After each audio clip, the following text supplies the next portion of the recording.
So just want to make sure you're at the right session. This is Designing Your Career Panel, Data Analysis Career Paths. And if you're not, you may learn something new, so that's also great. Let's align on today's goal. So today we want to have a conversation with these great data professionals and hear about how their different career paths and learn about how they successfully navigated their job search, hopefully giving you some tips, tricks, inspiration as to how you may start your own job search in these different data industries. In terms of the agenda, it's pretty simple today. We're going to just do introductions, then get into the panel discussion and leave it open for that audience Q&A. So let's do some of these introductions. Who's talking to you right now? I'm Angie. I'm the director of the data program, the data certificate. You may be in it. You may be interested in it. You may be exploring it. If you have any questions, I'm definitely a go-to person for that. We're also joined by the lovely Brooke, who's one of our technical learning experience designers at Pathstream, and you're going to be hearing a lot more from her throughout this session. And all these great faces right here are the panelists that you're going to hear from today. So we have Charlene from Tanium, John from Uber, Eileen from Chevron, and William from Health First. And you're also going to hear a lot more about their journey and about their role in the next slide. So you won't hear from me specifically about them. You'll hear from their own personal experiences. But enough from me. I'm actually going to pass it on to Brooke so she can go ahead and get started with the panel. Thank you so much, Angie. So great question to kick off with, and want to say to all the folks that are here, thank you so much for being here, and super excited about this panel of folks that we have assembled from lots of different backgrounds, and they have a lot of amazing stuff to share with you today. So first question, tell us the story of how you started your career in data. How did you know this was something you wanted to pursue? What did you do to break into the industry? And I am going to ask Eileen if she could share a little bit to kick us off. Now, Eileen, if I'm looking at your LinkedIn profile, I see that you were an analytics analyst and now you're a data scientist. So that sounds like a journey that we all want to hear about. So if you could give us an introduction, that'd be wonderful. Definitely. Thank you, Brooke. Hi, everyone. My name is Eileen Iniguez. And as Brooke mentioned, I'm a data scientist at Chevron Corporation. A little bit about myself. I actually attended the University of California, Berkeley, where I received a math degree. So I'm a Bay Area native, but throughout my career journey with Chevron, I actually now work in Houston, Texas. Originally, I started off with what we call analytics analysts. It's very similar to a data analytics role. And then throughout my progression with Chevron, I've been able to really learn new skill sets that I've been able to apply to my job, which eventually has gotten me into a data science role. So, I didn't actually know what it was like to have a role in data until I actually started my career. As I mentioned, I first pursued math, and after I had graduated, I was trying to, figure out, well, what can I do with math? Because people typically went into an academia route, but I wanted to do something more tangible with math. And that's when I learned about data analytics and then data science. So being able to use math and apply it to data. I have to say, as a fellow STEMinist, it makes my heart warm that you have a background in math. And it makes a lot of sense that you were able to apply those skills in your current role. Absolutely. And also the struggle of, okay, I know I have an interest in this field. I have a degree. What do I do? Where do I go? So I think that's a very relatable journey.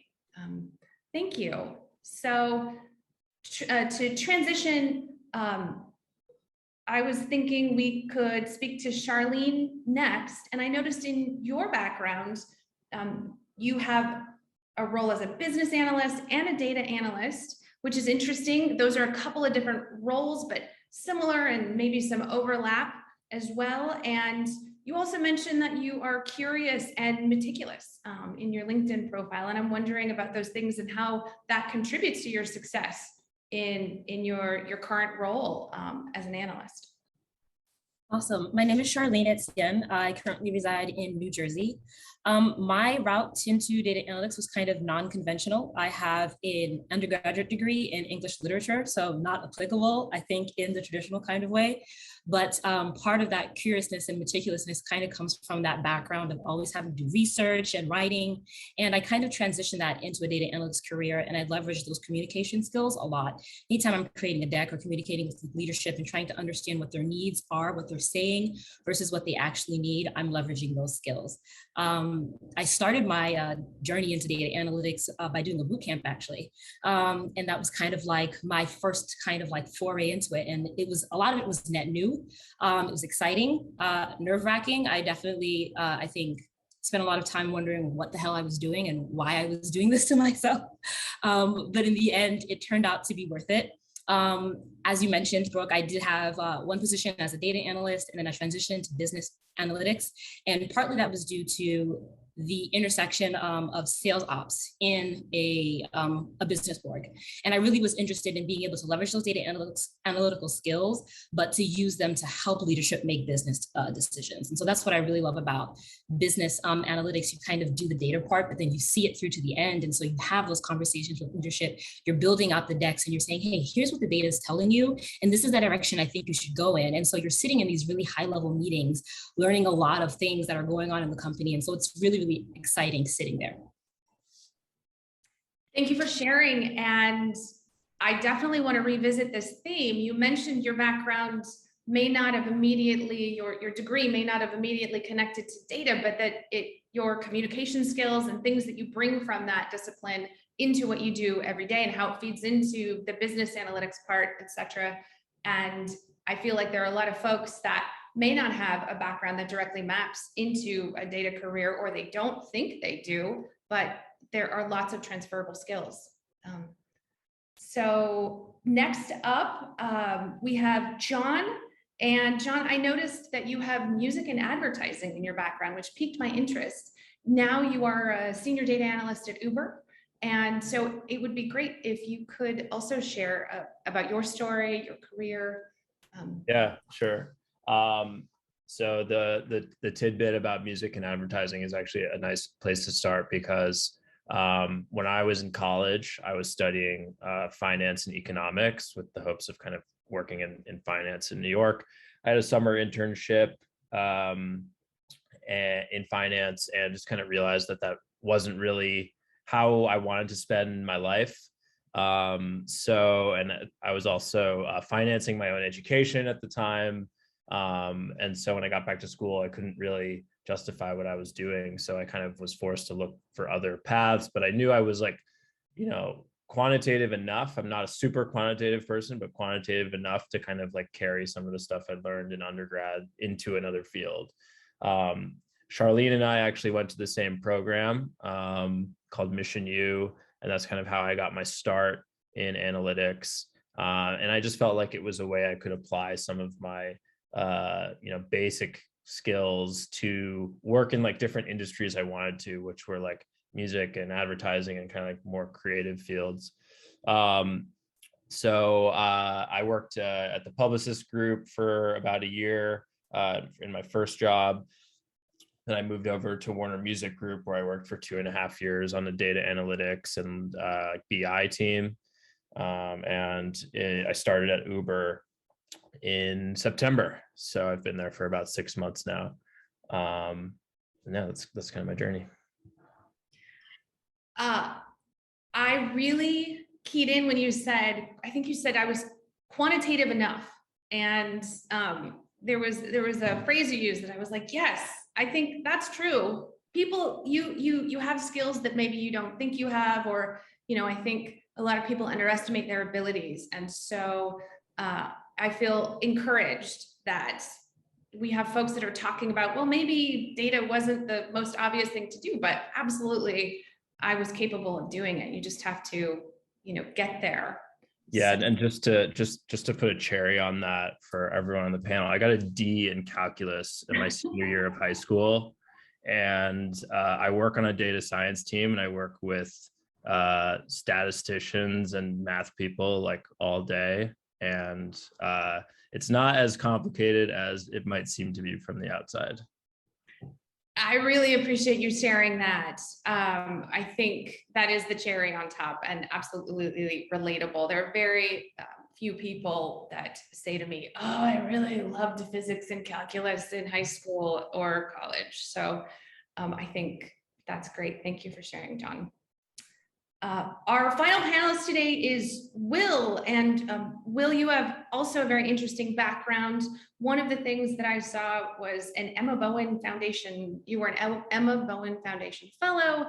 Now you are a business analyst for Health First. It would be great if you could also share your story and share, how you broke into the industry and how you are where you are now.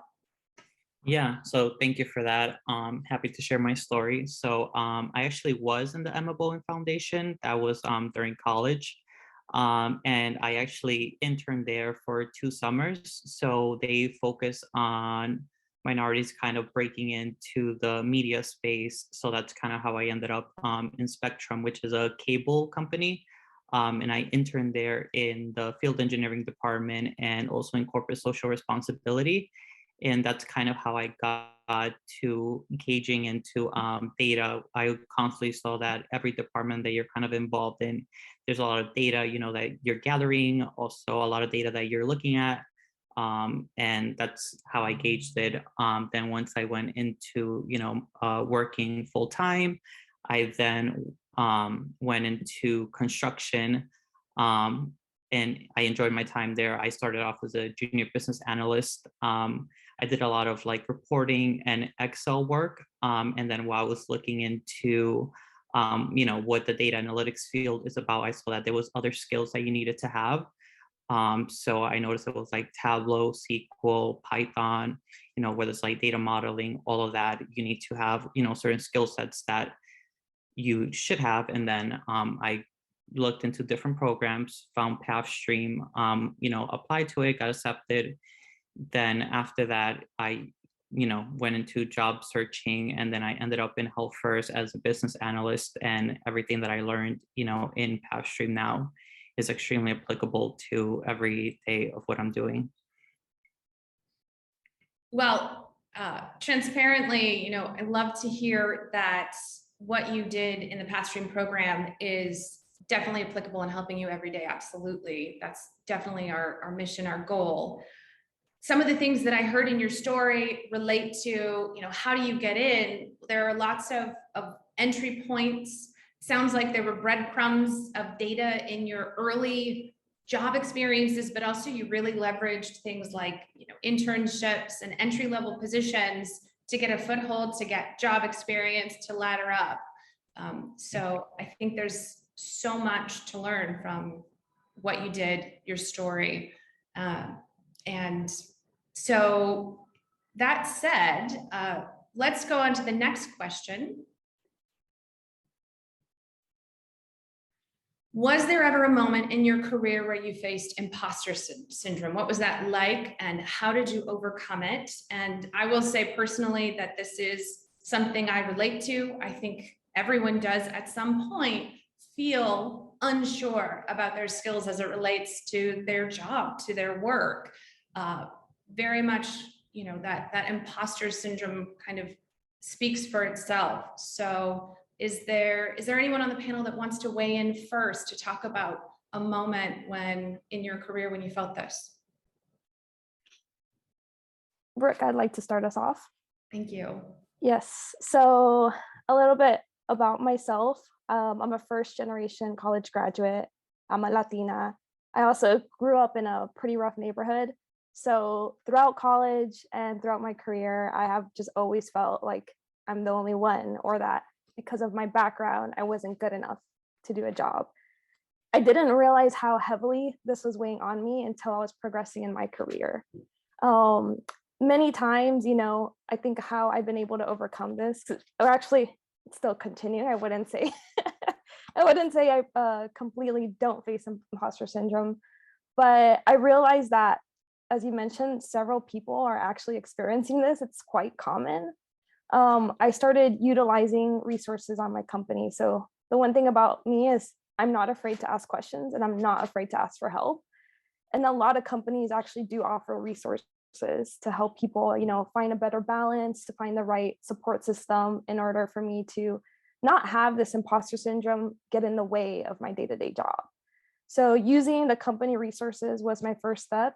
And then I always tap into some of my friends and peers that I met when I was in college who have very similar careers, who have the same majors as I do.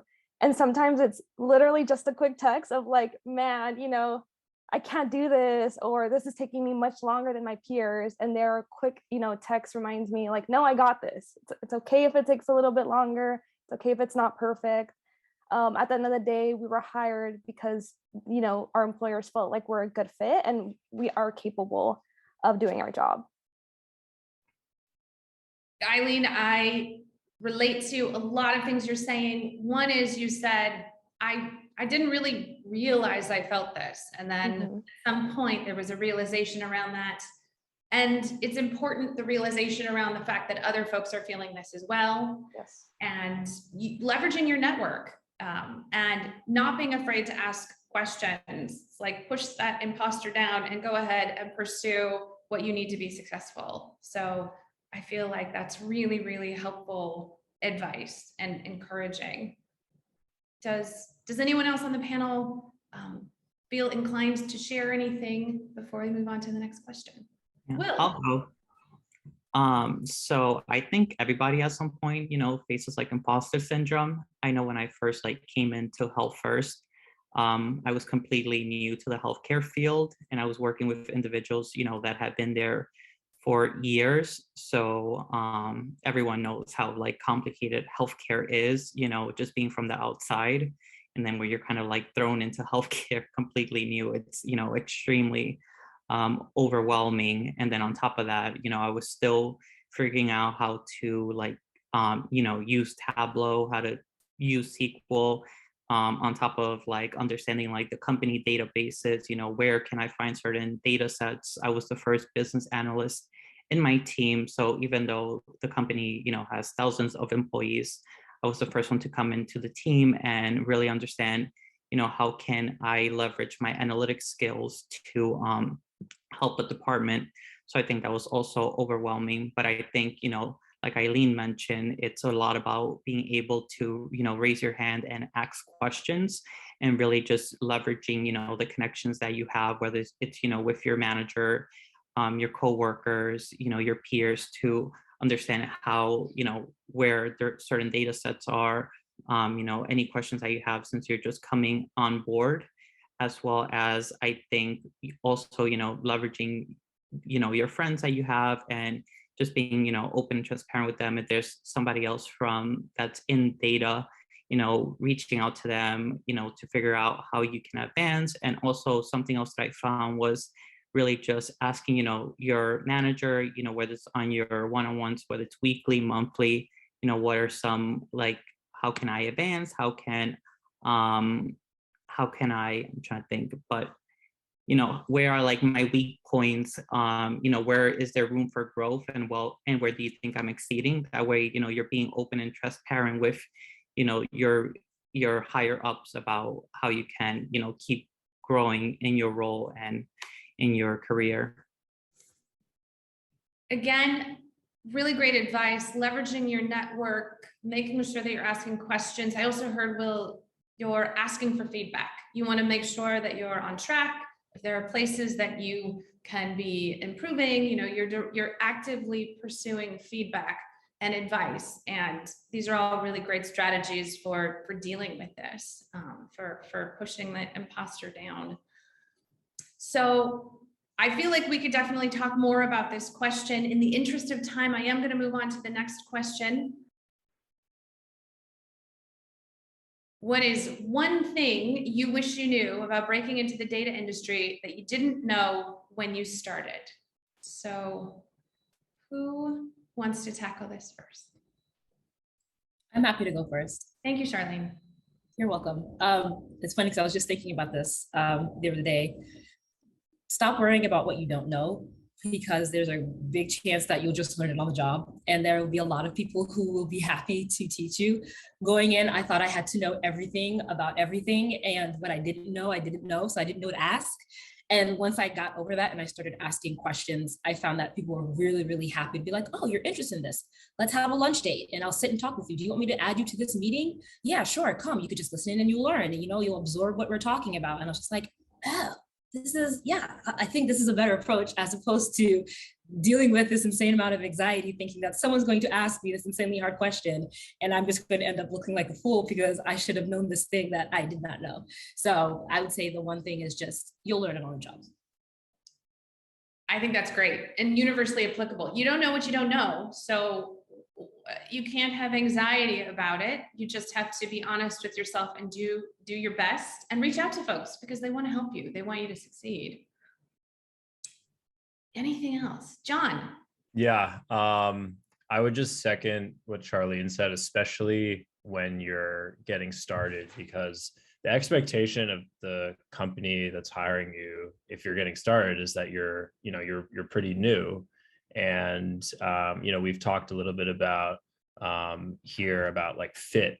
And if fit is, I think, like an underrated aspect of you joining a company, especially at the beginning. And you're going to be spending a lot of time with these people that you're going to be working with. And they're not going to expect you to know everything, but they're going to, recognize that you're a smart person who can contribute and be engaged, and that they'll want to spend time with too. So definitely important to know that you're not carrying the world on your shoulders the first day you walk in. And again, I just echo Charlene's point that if you're asking questions, it's a good thing because it means you're engaged. Yeah. It feels like we put a lot more pressure on ourselves than other people put on us. Like we think we're expected, there's so much expectation internally, and that doesn't necessarily reflect external expectations. And John, you also surfaced this idea of fit, and as someone that we have all been new in jobs at some point, it really goes a long way to reach out. And you're going to spend a lot of time working with people, and so building relationships and establishing trust so that you feel comfortable and you know who does what, and so you can go ask questions and feel good about that. And people, people feel good about it when you ask them questions. They want to know that you're interested. So, Will, I want to give you an opportunity to answer if you want to add. Yeah. So I think one thing that I, wish I knew, similar to, what the panel has already said, is just kind of like leveraging the connections that you already have in the company, and just making sure you ask, questions when you aren't sure on where to go. There's always subject matter experts, in your job for like particular things, so there's always, individuals that specifically hone in on, let's say, knowing Amazon Redshift. There's other individuals that are great at data visualizations. So if you feel like there's things that you can improve on, there's always company resources that maybe there's like lessons that you could take, or there's already like pre-recordings about a specific topic, so you can always kind of leverage those those resources that you have to improve your data skills. You're not going to be perfect when you come in, but the goal is, to improve and keep taking, what's needed to keep advancing your career. Thank you, Will. And I think it's great advice. You're figuring out who the MVPs are, you're figuring out where the knowledge is in the organization, and making sure that you're leveraging it, making the most of it. So next question. This is a great question. Also, I think a challenging question. What's the best advice you received during your job search process for data roles? So I will say, right before our webinar today, I just took a search for, I went online, I did a search on data roles, looking for jobs. And there's so many things that are encouraging you, like, click here and we'll get you into data immediately. And like, it seems like there's so many solutions, but also it's very confusing how you actually convert that into a data role. So I could share a couple of maybe tips. Perfect, thank you. Yeah, definitely. I think so. One, it's all about relationships and networking, which we've already talked about, so I won't go into detail there, but that's probably from my job search, that was probably one of the most important factors. But then I would also really focus on catering like the resume. Sometimes we're like, we don't want to put that much energy. We have one version of our resume, but I think when it comes to like data specific roles, they need to be a bit more on like the technical side. So you can spend a lot of time tweaking your resume in a way that'll attract an employer and make you also more attractive. So stuff that I specifically worked on is if I had skill sets, as we mentioned, or I've seen also in the chat for data science, like in Python, or how to do data wrangling or statistics. Like I made sure that I put a couple times every few weeks to go in my resume and like update my skills.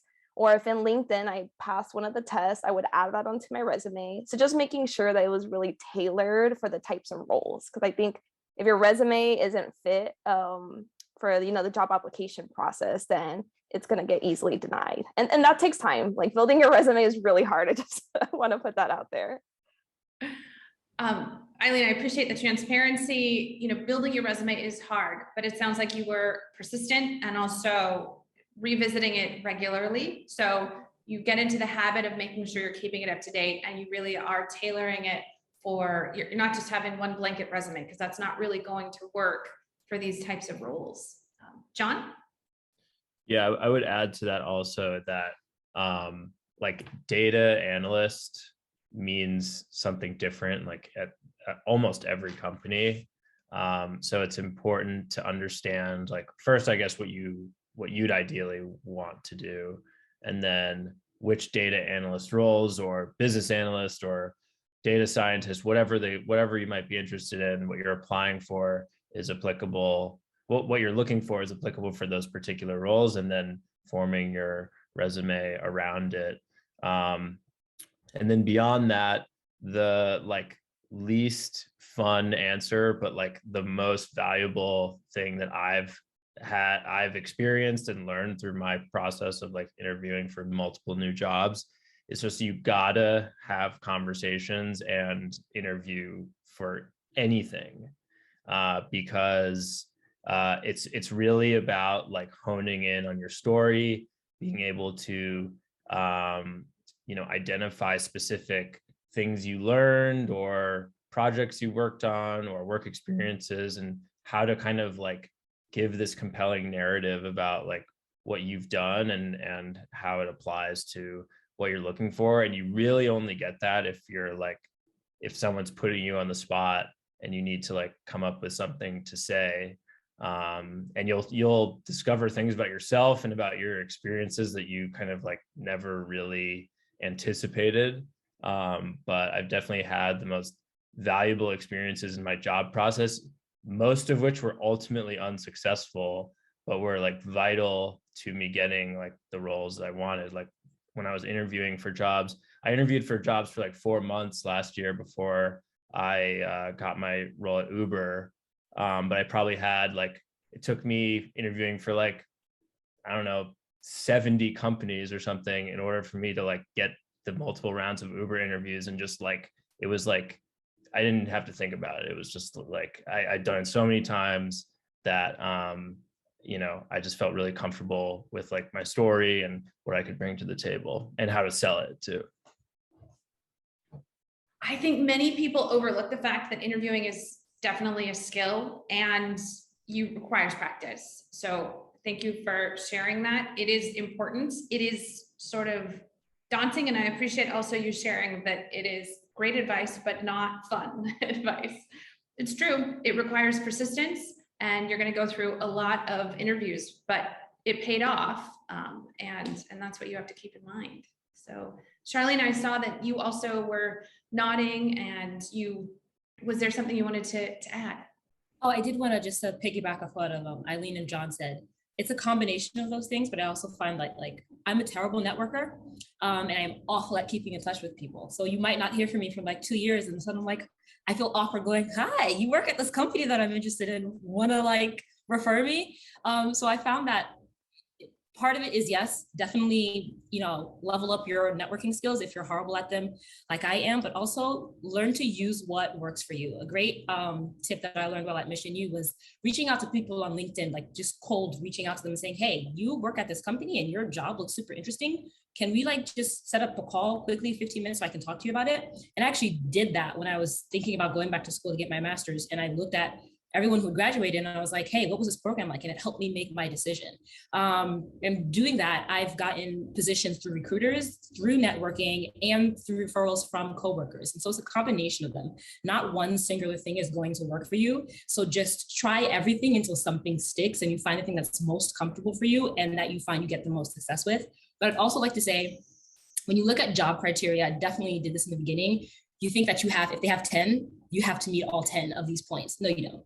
You absolutely positively don't. The position that I have right now, honestly, if I looked at the job rec, I'd be like, I can't do this job. I've never done this on my own, but I'm the lead business analyst. All of this comes through me and I'd never done that before, but they have full confidence in my ability to do this, to be responsible wholly for this team's reporting and to understand their in and outs. And essentially, as my mentor said, be the SME. And I'm like, you guys are putting a lot of faith in me. But part of it is just, do you have the potential? And that's what you're selling. Like John says, have that story, be able to like sell it in a way they're like, you know what? Yeah, you don't have all 10, you have maybe 5 or 6, but I'm really confident that you'll get the other 5 or 4. Charlene, I love that you shared about the daunting pursuit of job roles, and you look at job descriptions and how many bullets there are, and you may not even think, oh, I can apply for this, but you can. And also the networking piece regarding go with what your strengths are.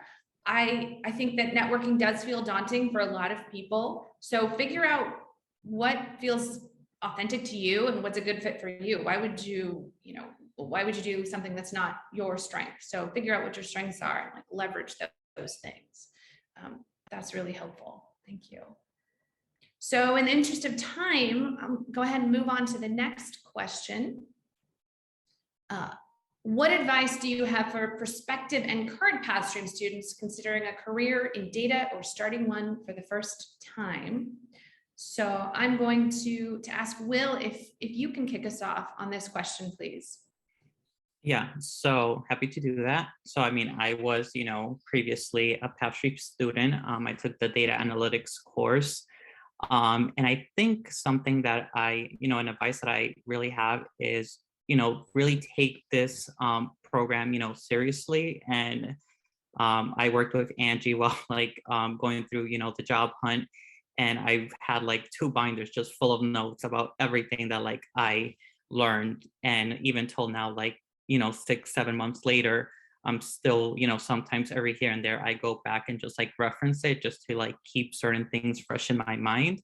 So I think it's really important that you really use, this opportunity. There's a lot of things that, you will learn, specifically, with the technical skills that you will be, tested on when it comes to taking technical assessments in the interview process that, are kind of fundamental for you to know. So if you don't have, that fundamental knowledge and you didn't really prepare for the course, then it's hard for you when you start doing the job hunt, and really having those conversations with the employers. They could kind of see through that. Maybe you didn't do that well in technical assessments, in that part. So that's kind of what I have. And then, just really be proactive when it comes to the job hunt. I went and applied to 20 jobs every day, and then 3 weeks later I found, a company that I really liked and I really enjoyed and have other offers. So I was really excited about that. I think when, you put in the effort and you really take the time to, kind of hone in on skills, you kind of get rewarded for that. I really also like the piece where you mentioned, I applied for many jobs and required a lot of persistence, but then I felt great when the offers came through. And I will just say personally, for me, that is something that I have used in my own life, is like, okay, I'm going to think about what it feels like when I get the job. And that's going to help me push through all the stuff to get there and the persistence. So projecting that success and what it's going to feel like, because it does feel great. I think it's, when you're like, especially job hunting is kind of like dating, I mean, people say that all the time, but it's so true. I mean, you want to know the company, right? You want to make sure that it's like a culture fit, that you feel comfortable going in there.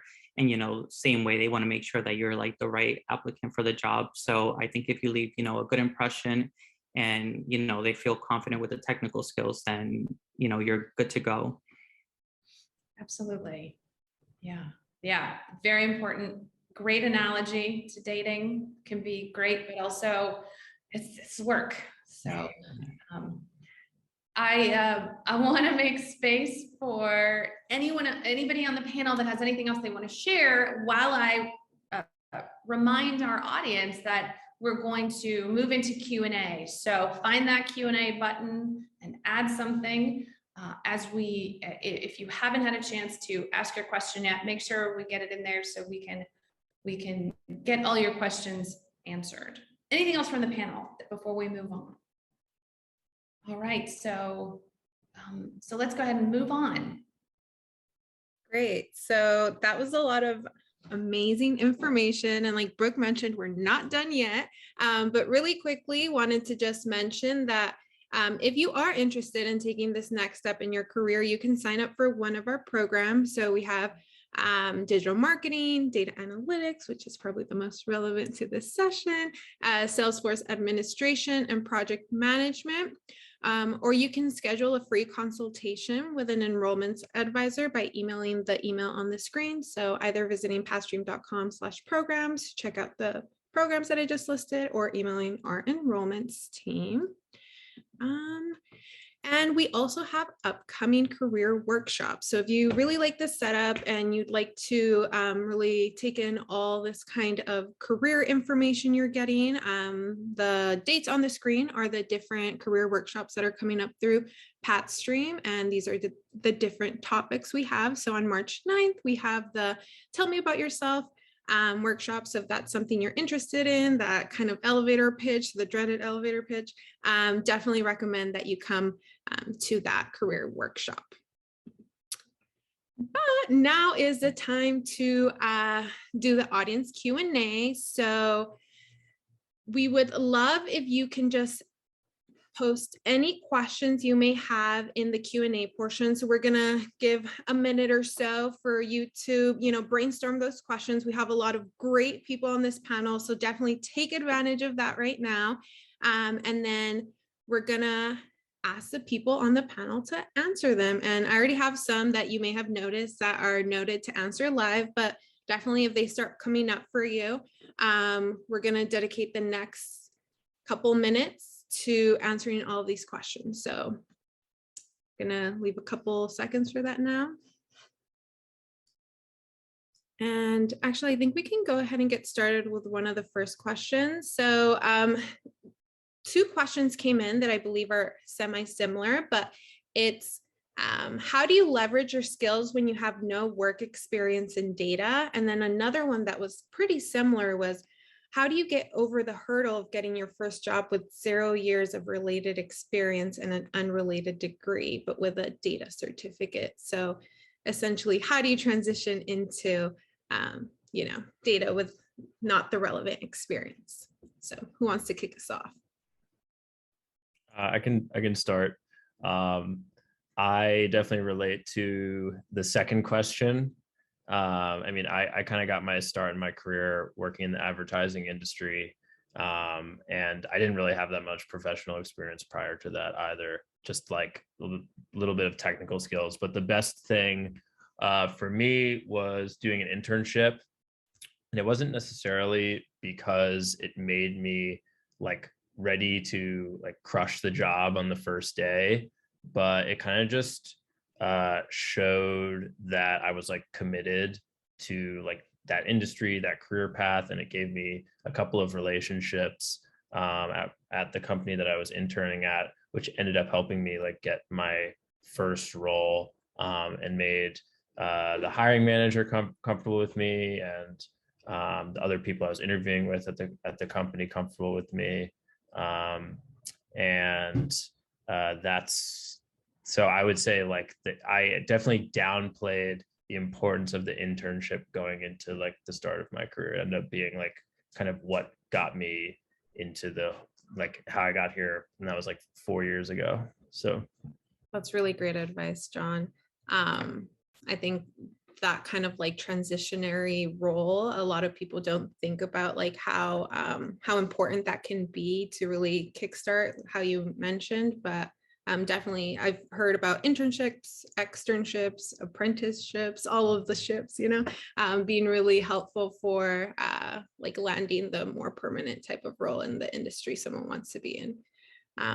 Okay, anyone want to add anything else before we move on? We have a lot of questions actually, so maybe we should actually move on. So the next question is it important to narrow down the industries we want to work in? So for example, health or finance or climate, when we want to start off to gain knowledge about the industry, or is it better strategy to focus on developing the technical skills of a data analyst rather than spending a lot of time gaining the contextual knowledge relevant to the industry?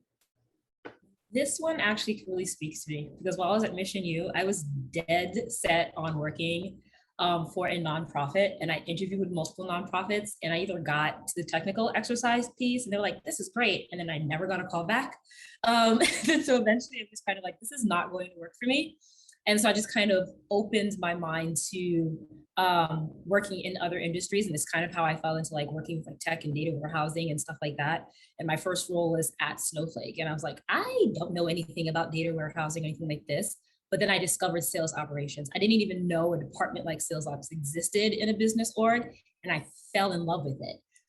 Because it sits at the intersection of so many other departments. You touch marketing, you touch finance, you touch obviously sales and accounting and product management. And I was like, this is fascinating. I'm like working with all these people doing these amazing things. So I would say, keep your mind open. But I now know that in those last few years, I've gained such amazing technical skills that if at any point in time I decided I did want to pivot into nonprofit work, I now had like a body of work that I'm like, you're going to call me back this time, right? I hand you in a technical exercise, I'm going to be super confident about it, and I could do that at any point in time. I love that, keeping an open mind, and then you have all these transferable skills after that. You're a lot more marketable as a candidate. So hopefully that answers the question. Okay, next question. What challenges did you face the first few months at your new job as an analyst? So my first role at Snowflake, I interviewed for a data analyst position, but when I arrived, they're like, we realize you have no sales ops experience, so we're actually going to put you in as a senior sales operations analyst. And maybe like a month in, I get a request from like the top guy in sales, hey, we want to understand what's going on with Slip Business. And I was like, yeah, sure. Okay. Had no idea what he was talking about. Immediately went to Google and was like, what the hell is Slip Business and sales? What does that mean? And I'm like struggling to like figure it out. I'd still not yet gotten a handle on the data. I hadn't really touched it yet. And so I went to someone who worked on the data analytics team, and I was like, I need help, or I'm going to fail miserably at submitting his request. And he's going to SKO and he wants it before then. So this is big, apparently. And he's like, don't worry, I got you. This is what you need to do. And I'm like, great. I failed miserably. I did not get him the data and the information. He went and asked someone else on the analytics team, and it kind of was just like, it sucked at first, but I was like, this is going to happen. And I kept hearing, hey, fail fast, fail often, as long as you get back up, that's what matters. Luckily for me, that didn't leave a bad taste in his mouth. He's like, I like that you tried. You know what I mean? You gave your best effort. You gave me what you thought you gave, and you asked for help. In the end, it wasn't what I wanted and or needed, but at least I left a good enough impression that I just go, I don't know what to do with this, so I'm going to ignore your request. It's great to hear that, they didn't expect perfection there. And I think it kind of relates back to, it might have been you, Charlene, or someone else had mentioned that you don't need to know everything, right, from the start. So you can just learn as you go. And if you have like that supportive company to kind of help guide you through it, that's really great. Okay. Next question, and Will, I believe this one's more geared towards you, but it's for those who completed the Pathstream program. Did you feel your skills were enough for beginning your first career in data, or for you, just your career in data? Yeah, I mean, I definitely think it was enough, to start the job. I think, like I mentioned, you really learn SQL. You learn a lot of, you learn Tableau. I know they also go over not Excel, but Google, I forgot, spreadsheets, that's what it's called. So I think it's, fundamental for the role. I mean, there's still, other avenues that you have to learn if you want to like advance in, an analytics role. So I definitely felt like it prepared me. And in terms of like taking the technical assessments and, being in the role now for like 8 months, I mean, it's really what I learned, but, you just got to keep applying, and there's other, avenues that you're gonna have to learn. So yeah. It's great to hear that the tools were relevant for your career. So to answer that question, yes, it seems like the data cert would be good for anyone entering this field. Next question. Do you find that data analytics and project management ever overlap? I have seen a few job postings that ask for both skill sets. I would say yes, in terms of like you have to be able to like, so for example, I have to like develop a lot of like dashboards in order for for different teams to view. So whether it's like figuring out how long a claim takes to for a turnaround, whether there's grievances. In terms of like healthcare, there's a lot of government oversight and expectations that they have. So we have to develop dashboards for that. And in terms of like me as being a business analyst, there's certain projects that I have and that I need to make sure that every individual is, adhering to the deadlines that we set, making sure that it's developing. There's a lot of cross-functional teams that you have to work in. So it just depends on the role that you end up taking. Like my director that I work with, has mentioned like, are you interested in project management? Are there courses that, you want to take, even though you're like in analytics, and you could do, both roles well. So it's possible, that you end up in project management, in some way. I mean, I don't deal with it, like I'm a project manager, but you can interact with it, or you can work your way there if you feel like that's interesting to you. Yeah, thank you for sharing that. I did hear that like a business analyst role definitely has more overlap with project management than maybe other data roles.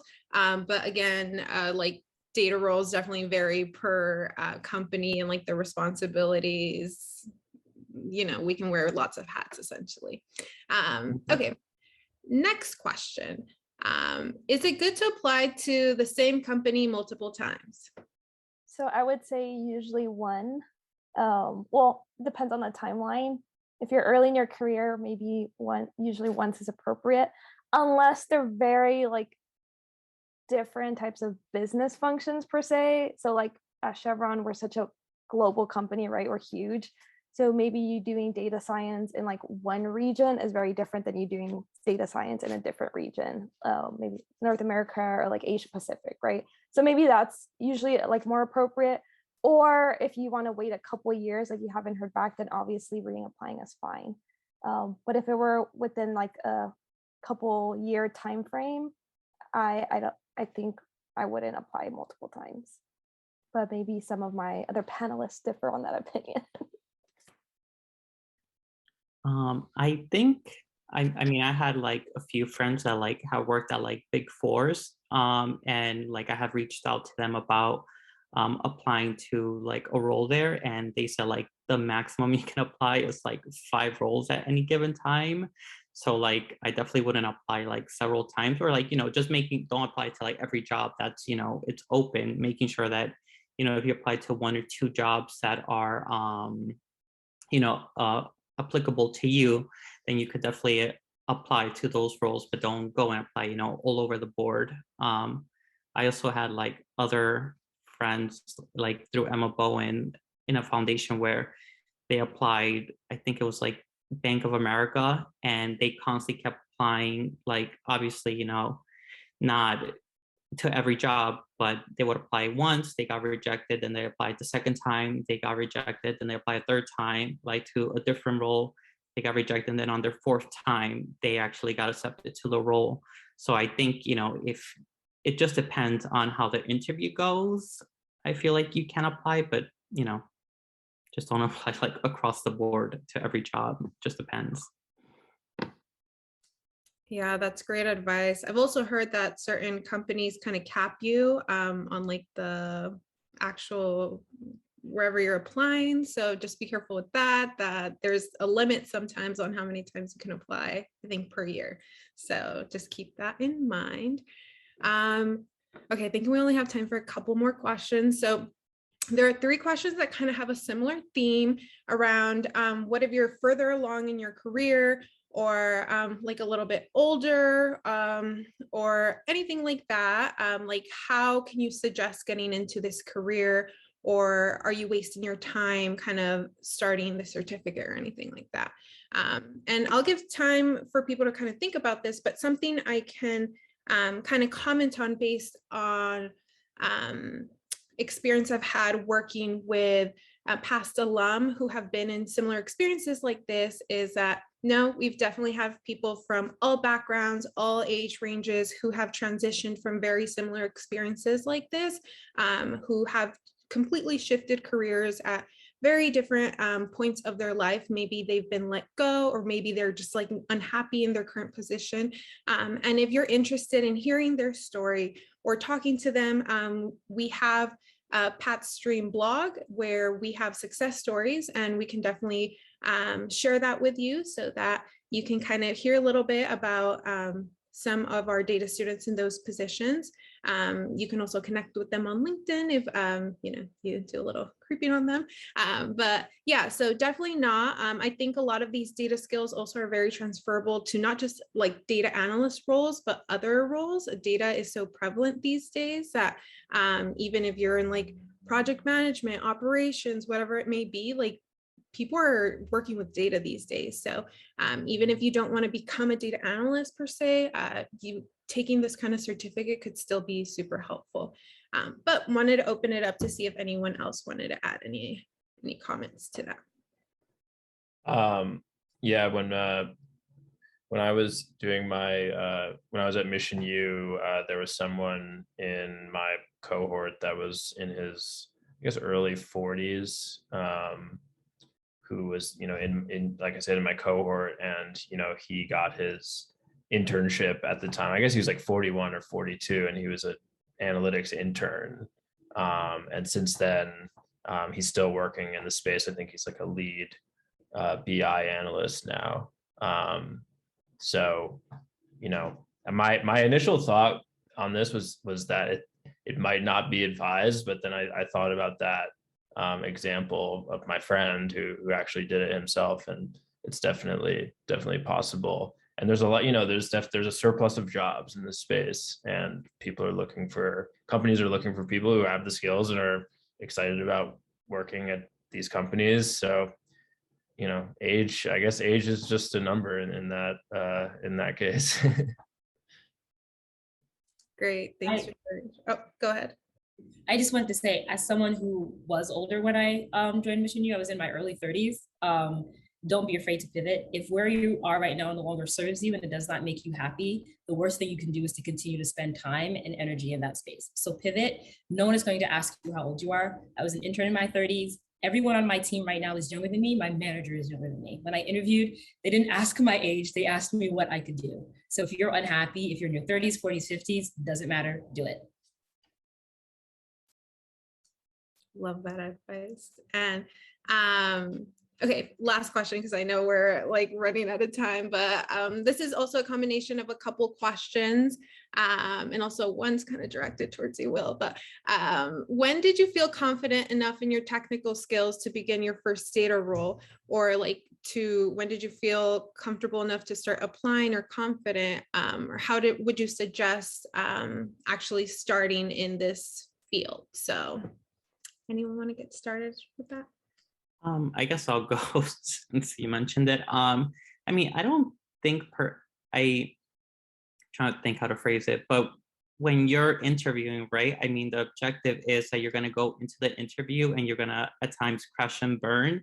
and you're going to use that, you know, as an experience to like understand what are the questions that are being asked in the, you know, for that specific field. So for example, like the first time that when I went into like, before I had the experience at Health First, you know, I never had taken like a technical assessment, and I spoke with Angie, like, oh my God, like what are questions that I should be expecting for like in a technical assessment? We like walk through it, you know, these are questions that they should be, you know, going through, like, you know, you should know like a difference of like join and unions, you know, what's data blending, you know, what is SQL, like what are the different languages available, you know, that you could take. So there's still, you know, I think you could definitely be prepared. And I mean, I would just start applying right away. It never hurts to, you know, get denied from an interview or, you know, at a job position. Then there's going to be a next interview or, you know, job position that's going to be equally, or if not more interesting than the one that you were at. And, you know, it'll all work out. Yeah, I'd like to add one thing. To me, when I read that question, it sounded like this person was very early in their journey for data. So I would advise somebody, if you still don't know whether you want to enter a data career, to really go and shadow people. You can literally call people from different, like various companies, maybe different levels of seniority, and just say like, hey, what does a job in a data analyst or data scientist look like? And people will be able to share with you their experience, and then you can determine if you feel like that's a good fit for you. I just want to say thank you so much to all of our panelists, and thank you, Brooke, for going through and leading our discussion. And once again, if you're interested in our data program or any of our other programs, please visit pathstream.com/programs. But I really enjoyed this time with all of you, and hopefully you learned a little bit about data and whether that's an industry you'd like to pursue or not. But yeah, thank you so much, and hope you have a great rest of your day. Thank you, everybody.